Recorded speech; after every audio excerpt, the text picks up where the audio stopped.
Paz do Senhor Jesus, meus irmãos.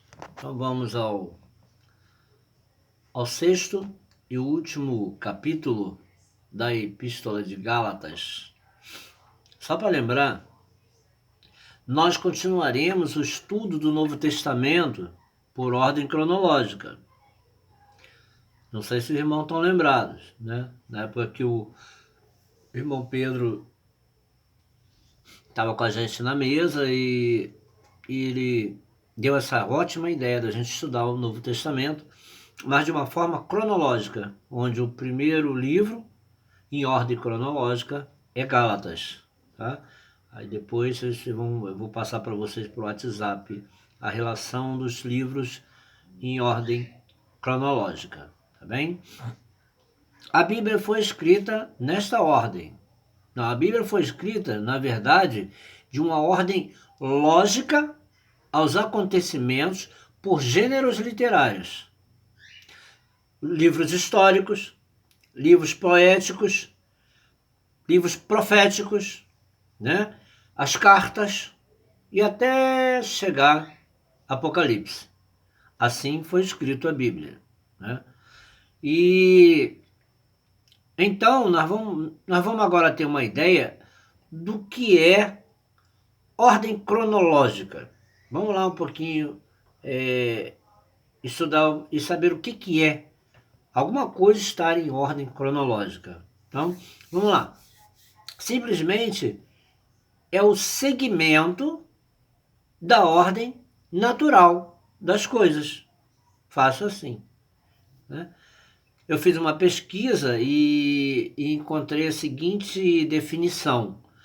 Cronológico é um adjetivo que define tudo que obedece uma cronologia, ou seja, que segue uma sequência natural de acontecimentos no decorrer do tempo. Diz-se que algo é cronológico quando está organizado, listado ou descrito na ordem em que realmente aconteceu, adotando-se o tempo como referencial. E ainda mais, podemos até citar um acontecimento na Bíblia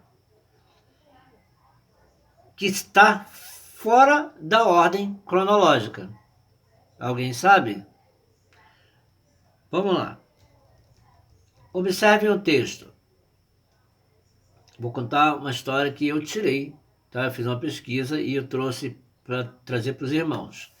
A presença de Elifaz, o temanita, diante de Jó, deixa claro que Jó viveu depois de Esaú.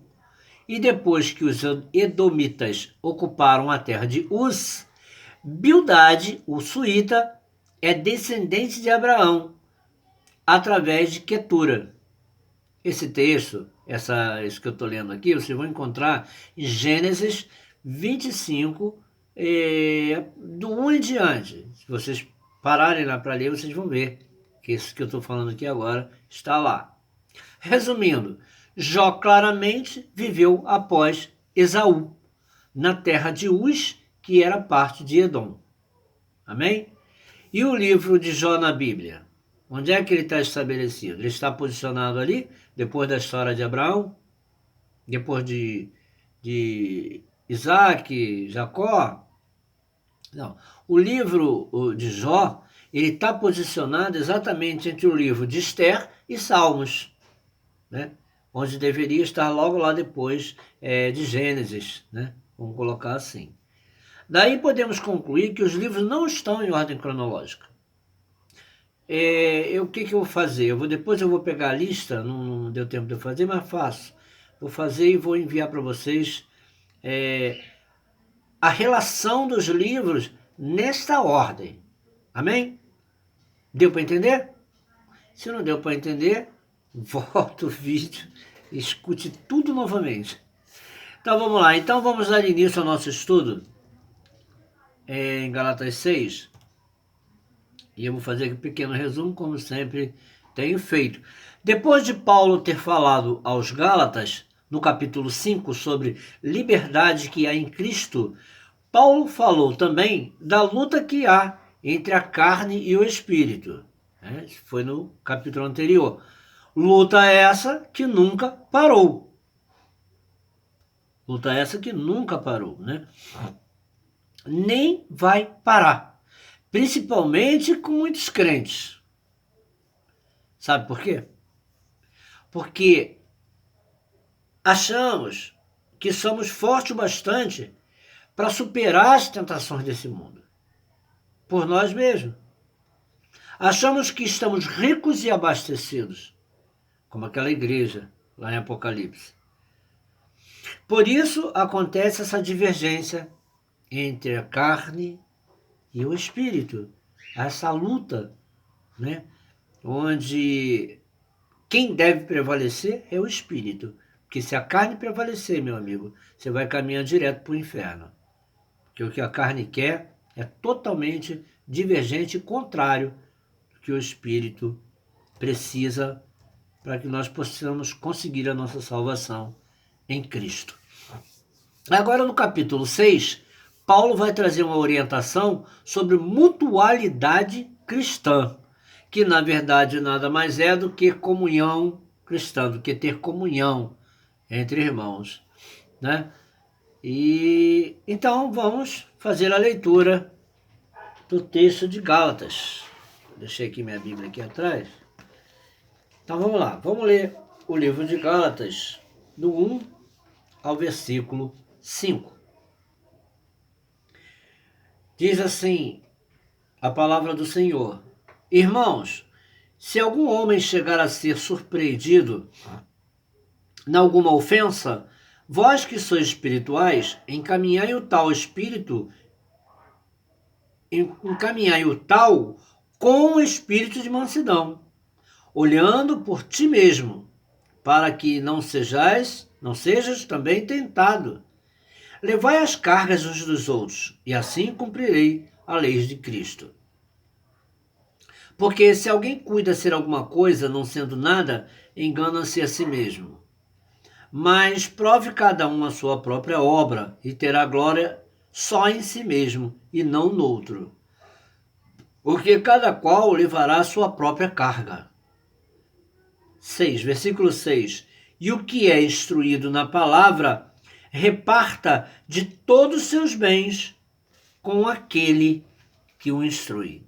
Reparta todos os seus bens, né? E é o assunto em pauta nesse estudo, é sobre a mutualidade cristã. Amém? Então vamos lá, fazer aqui um pequeno discernimento. Quem estabeleceu essa realidade, essa mutualidade cristã ou comunidade cristã, quem foi? Foi o Espírito Santo que habita em nós, unindo-nos a Cristo e unindo a todos os que são de Cristo. A comunhão cristã tem algumas características principais. Tá? 1. Comunhão espiritual ou dedicação de um tempo para orar. 2. Estudar a Bíblia, se possível, toda a Bíblia. Todos os dias estudar a Bíblia, ler a palavra do Senhor. 3. Encontrar um tempo de adorar e no partir do pão e compartilhar as necessidades materiais uns dos outros, como era no início, na igreja primitiva. E nós vamos encontrar isso, compartilhar necessidades espirituais uns dos outros, como era no início, no livro de Atos. Atos, capítulo 4. Eu vou ler para os irmãos, eu deixei preparado aqui, não deixei preparado na Bíblia, mas está aqui toda a leitura. Então, Atos 4, 32, 33, 34 e 35. Eu vou ler para os irmãos. Da multidão dos que criam era um só coração e uma só alma, e ninguém dizia que coisa alguma das que possuía era sua própria, mas todas as coisas lhe eram comuns. 33. Com grande poder, os apóstolos davam testemunho da ressurreição do Senhor Jesus, e em todos eles havia abundante graça. Aleluia. Pois não havia entre eles necessitado algum, porque todos os que possuíam terras ou casas, vendendo-as, traziam o preço do que vendiam e os depositavam aos pés dos apóstolos. E se repartia a qualquer um que tivesse necessidade. Coisa linda, né? Era para ser assim, né? Era para ser dessa forma toda a nossa vida. Mas o que aconteceu com tudo isso? De lá para cá vieram, como é que eu vou te falar? Sobre a carne, veio a ganância, o egoísmo, veio tudo isso. Então, isso tudo se perdeu ao longo do tempo. Agora, cada um cuida de si, né? Como falam, cada um por si, Deus por todos, mas não é bem por aí.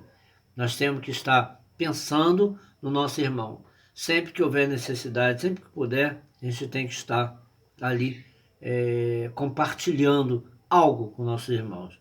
E é o que eu deixei aqui para finalizar essa parte dos nossos estudos, que eu frisei bem sobre mutualidade cristã e comunhão cristã. Que nós possamos ser dessa forma. Que nós possamos pensar, refletir bastante sobre como podemos estar em comunhão com todos. Entender e compreender bem sobre o que é mutualidade, que é nada mais do que uma troca de favores, né? Dividir com o irmão tudo que está ao nosso alcance e tudo que for possível, né? Nem tudo que a gente tem também podemos sair por aí dividindo com todos, né? Então, mas tá aí.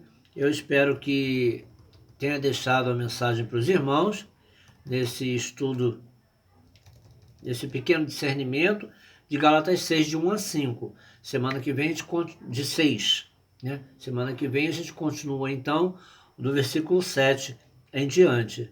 Amém? Tá aí, falei, expliquei.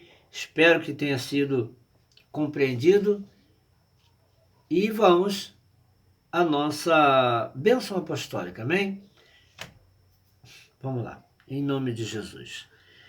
Que a graça do Senhor Jesus e o amor de Deus e a comunhão do Espírito Santo sejam com todos os irmãos do Grupinho de Oração e todos juntos digamos amém e amém. Até a próxima semana, irmãos.